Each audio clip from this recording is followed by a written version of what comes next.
श्री गणेशाय नमः। नमस्तेस्तु महामाये श्रीपीठे सुरपूजिते। शङ्खचक्रगदहस्ते महालक्ष्मी नमोऽस्तुते। नमस्ते गरुडारूढे कोलासुरभयङ्करी। सर्वपापहरे देवी महालक्ष्मी नमोऽस्तुते। नमामि सर्वलोकानां जननीमब्जसम्भवां। श्रियमुन्निद्रपद्माक्षीं विष्णुवक्षस्थलस्थितां। पद्मालयां पद्मकरां पद्मपत्रनिभेक्षणाम्। वन्दे पद्ममुखीं देवीं पद्मनाभप्रियाम्।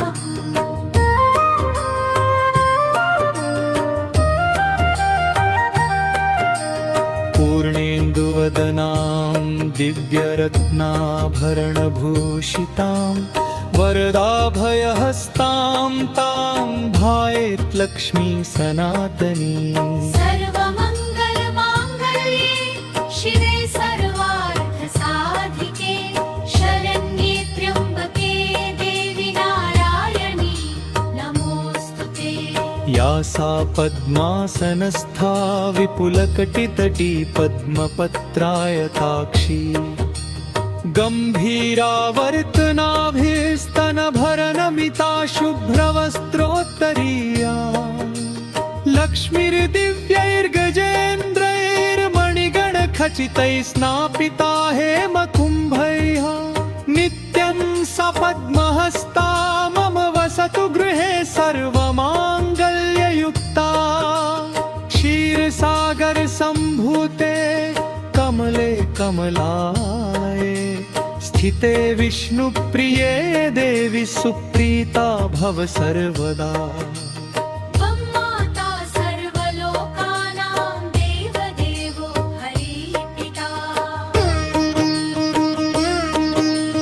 द्वयैतद्विष्णुना चैव जगद्व्याप्तं चराचरम्।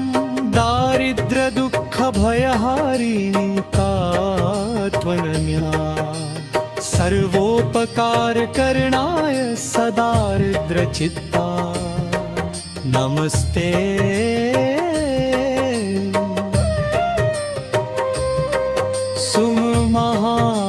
सुमहामाये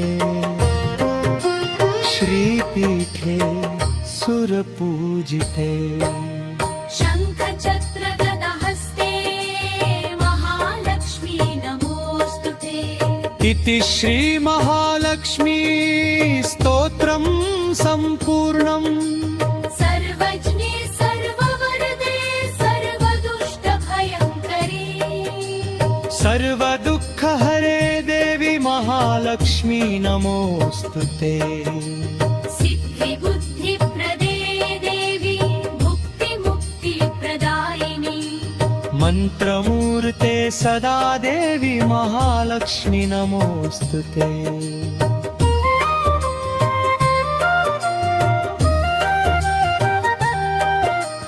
आद्यन्तरहिते देवी आद्यशक्ति महेश्वरी। योगजे योगसम्भूते महालक्ष्मी नमोऽस्तुते। स्थूल सूक्ष्म महारौद्रे महाशक्ति महोदरे। महापापहरे देवी महालक्ष्मी नमोऽस्तुते। पद्मासनस्थिते देवी परब्रह्मस्वरूपिणी। परमेशि जगन्मातः महालक्ष्मी नमोऽस्तुते।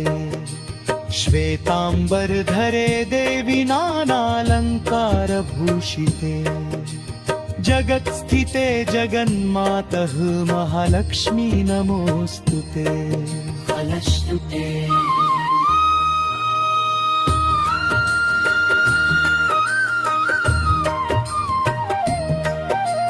महालक्ष्म्यष्टकं स्तोत्रं यः पठेत् भक्तिमान् नरः सर्वसिद्धिप्रदां सिद्धिमवाप्नोति राज्यं प्राप्नोति सर्वदा एककालं पठेन्नित्यं महापापविनाशनम् त्रिकालं यः पठेन्नित्यं धनधान्यसमन्वितः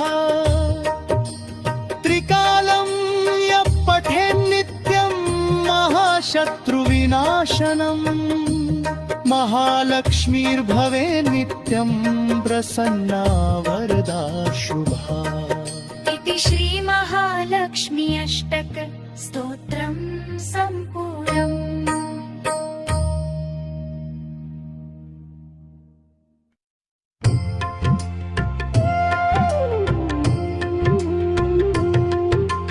लक्ष्मी क्षीरसमुद्रराजतनयां श्रीरङ्गधामेश्वरी दासीभूत समस्त देववनितां लोकैकदीपाङ्कुरा श्रीमन्मन्दकटाक्षलब्ध विभव ब्रह्मेन्द्र गङ्गाधरा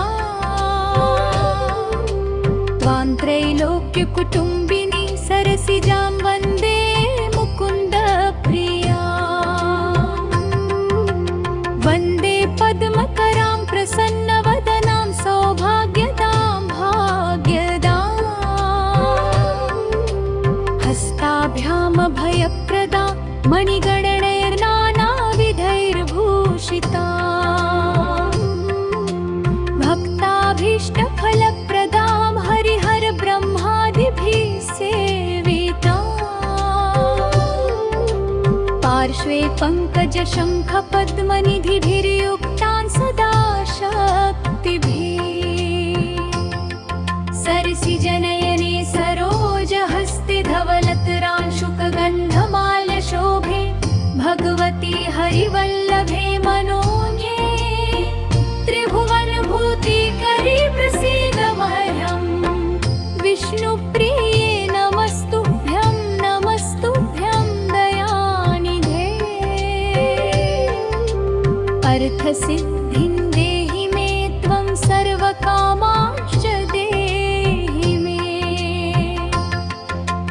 या रक्ताम्बुजवासिनी विलसिनी चण्डांशुतेजस्विनी या रक्तारुधिराम्बरा हरिसखी या श्रीर्मनोह्लादिनी या रत्नाकरमन्थनात् प्रकटिता विष्णो स्वया गेहिनी सा मां पातु मनोरमा भगवती लक्ष्मीश्च पद्मावती इति श्री लक्ष्मीनारायण स्तोत्रं सम्पूर्णम् इति श्री लक्ष्मीनारायण स्तोत्रं सम्पूर्णम्।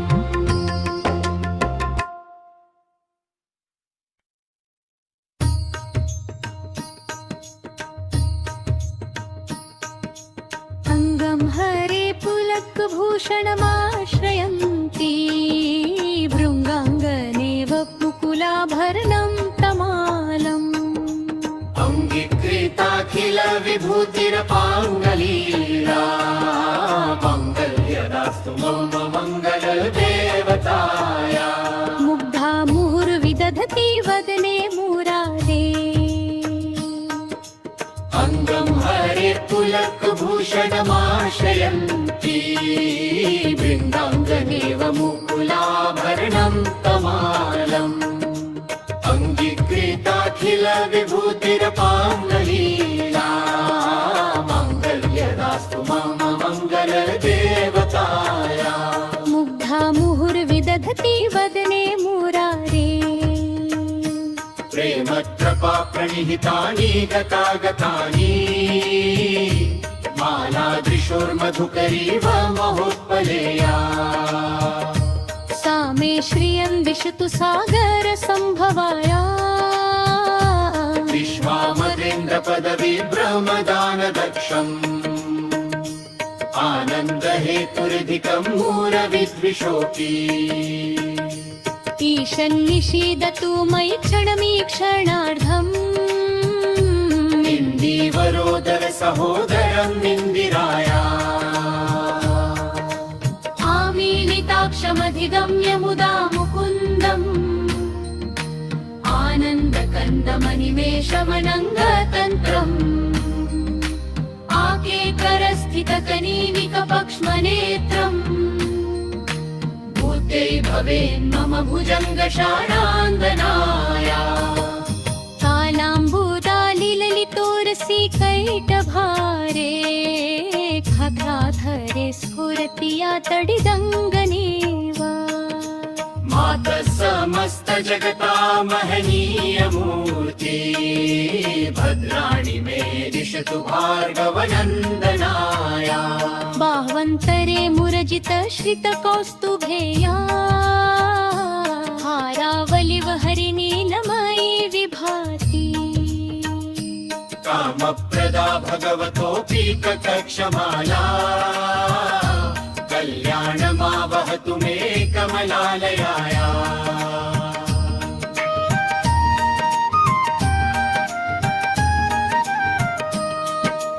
प्राप्तं पदं प्रथमतः खलु यत्प्रभावात् आङ्गल्यभाजि मधुमाथिनि नैवत्येभ्यम् मय्यापतेत्तदिह मन्थरमीक्षणार्थम् मन्दालसञ्चमकरालय कन्याकाया इति श्रीकनकधारास्तोत्रम् प्रेमत्रपा प्रणिहितानि गतागतानि मालादृशोर्मधुकरीव महोत्पलेया सा मे श्रियन् विशतु सागर सम्भवाया विश्वामरेन्द्र पदवी ब्रह्मदानदक्षम् आनन्दहेतुरधिकम् मूलविद्विषोऽपि ईशन्निषीदतु मयि क्षणमीक्षणार्धम् इन्दीवरोदर सहोदरम् इन्दिराया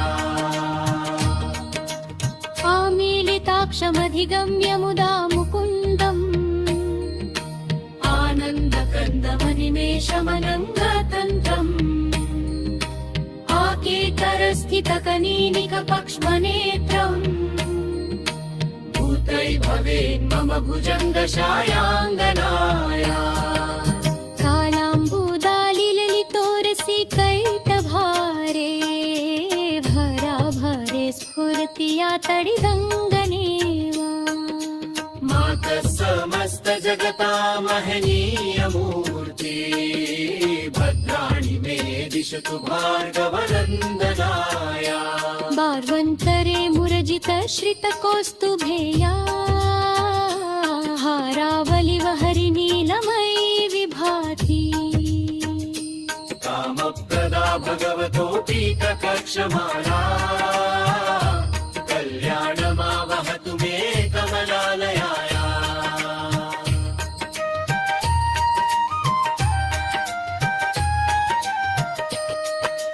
प्राप्तं पदं प्रथमतः खलु यत्प्रभावात् गन्धेल्यभाजि मधुमाथिनि मन्वथेऽपि मय्यापतेत्तदिह मन्थरमीक्षणार्धम् मन्दालसञ्चमकरालय कन्यकाया इति श्रीकनकधारास्तोत्रम् प्रेमत्रपा प्रणिहितानि गतागतानि मालादृशोर्मधुकरीव महोत्पलेया सा मे श्रियं विशतु सागर सम्भवाया विश्वामरेन्द्र पदवी ब्रह्मदानदक्षम् आनन्दहेतुरधिकम् मूलविद्विषोऽपि ईशन्निषीदतु मयि क्षणमीक्षणार्धम् इन्दीवरोदर सहोदरम् इन्दिराया आमीलिताक्षमधिगम्य मुदा मुकुन्दम् आनन्दकन्दमनिमेषमनङ्गतन्त्रम् आकेकरस्थितकनीनिकपक्ष्मनेत्रम्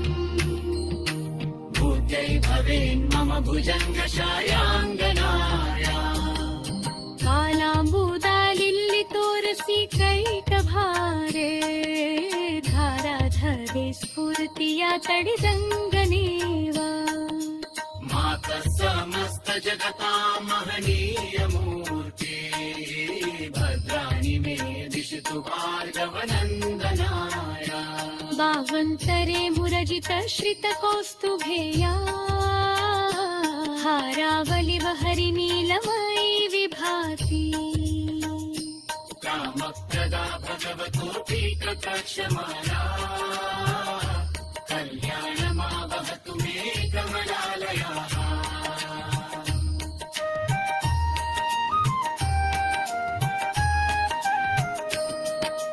वाक्तं पदेन्द्रफलप्रिं खलु यत्र